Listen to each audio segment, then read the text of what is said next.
Buenos días, soy el doctor Ricardo Calle. El día de hoy les voy a hablar sobre el síndrome de Cushing, que es un problema y un trastorno relacionado bastante con lo que es el cortisol, con lo que es el aumento del cortisol circulante en el organismo. Ahora, las consecuencias de tener niveles elevados de cortisol o hipercortisolismo son difieren un poco más la intensidad de persona a persona, pero los síntomas usualmente es aparición de acné, aumento de peso sin mayor explicación, situaciones de cambios de ánimo, situaciones de fragilidad en la piel está un poco más delgada, así que es más fácil que hayan heridas, lesiones, equimos morados.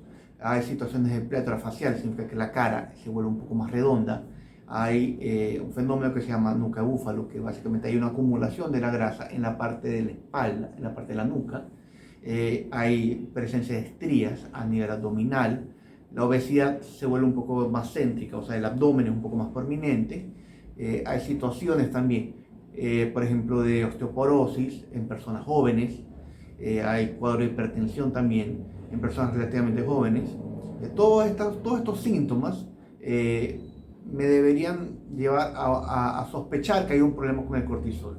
Ahora, si hay una situación de hipercortisolismo, lo es primero identificar, bueno, qué es lo que está pasando, por qué está ocurriendo el hipercortisolismo, y hay que diferenciar en este caso lo que es síndrome de Cushing y pseudo Cushing.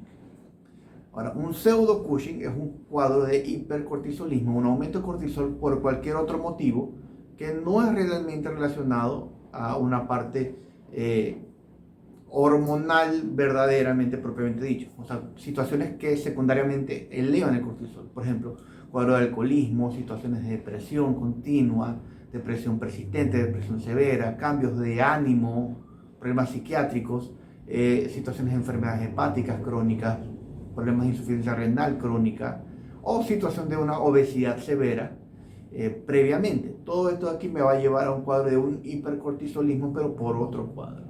Y esto es lo que se llama pseudo Cushing. Es un cuadro que da todos los síntomas de lo que es síndrome de Cushing, pero no es un síndrome de Cushing. O para saber qué es un síndrome de Cushing, yo principalmente tengo que, primero, verificar que hay un aumento en la cantidad de cortisol circulante. Esto lo voy a hacer con distintas pruebas. Se puede hacer con lo que es medición, principalmente se hace con una medición de cortisol en orina en 24 horas. Se puede hacer con medición de cortisol salival en la noche. También hay otros tipos de métodos, pero lo importante es que tengo que confirmar realmente que hay un aumento de cortisol. El segundo paso es definir de dónde viene este cortisol. Si el cortisol también está en una situación que se llama ACTH dependiente o no dependiente.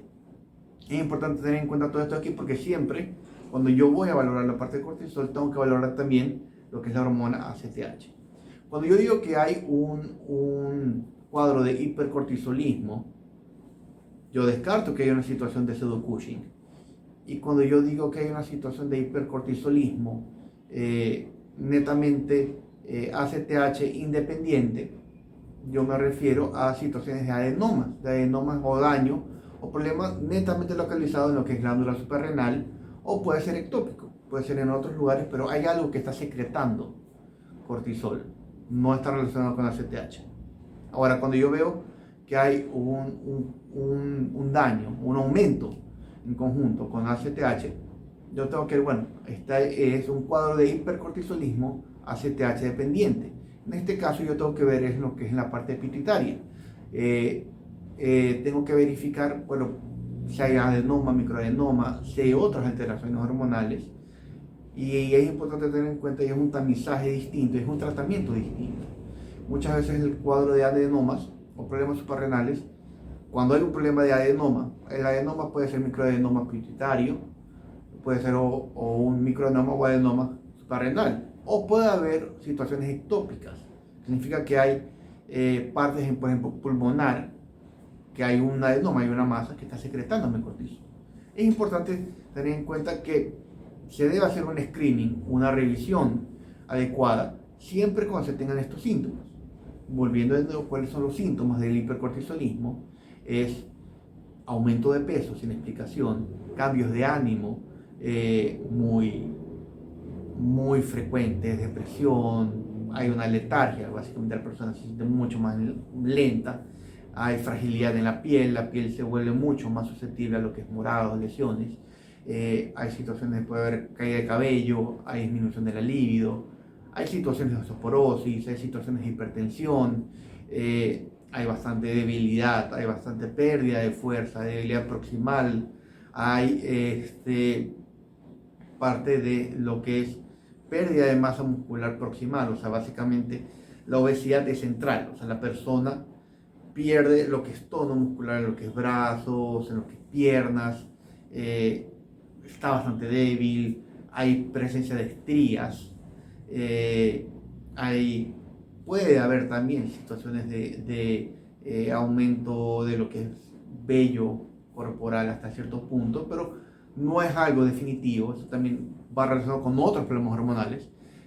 También, metabólicamente yo voy a haber problemas de aumento de glicemia, hiperglicemia, diabetes, hay problemas de aumento de lípidos, voy a ver muchas veces estos cuadros.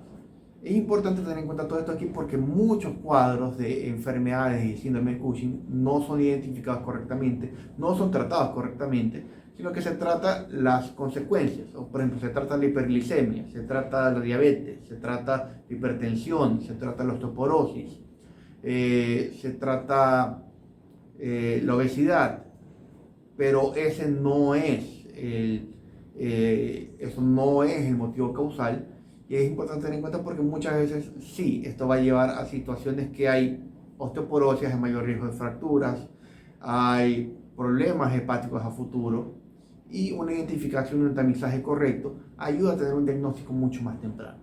Así que es importante tener en cuenta ante estos síntomas una sospecha de hipercortisolismo, descartar lo que es síndrome de Cushing, si hay hipercortisolismo, ver si es que no hay un problema de pseudo Cushing, que también es bastante frecuente, y tener un diagnóstico adecuado.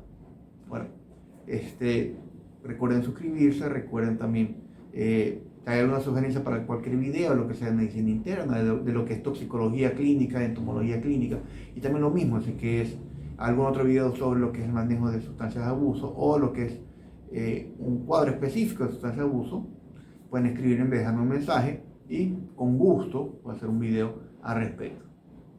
Hasta luego.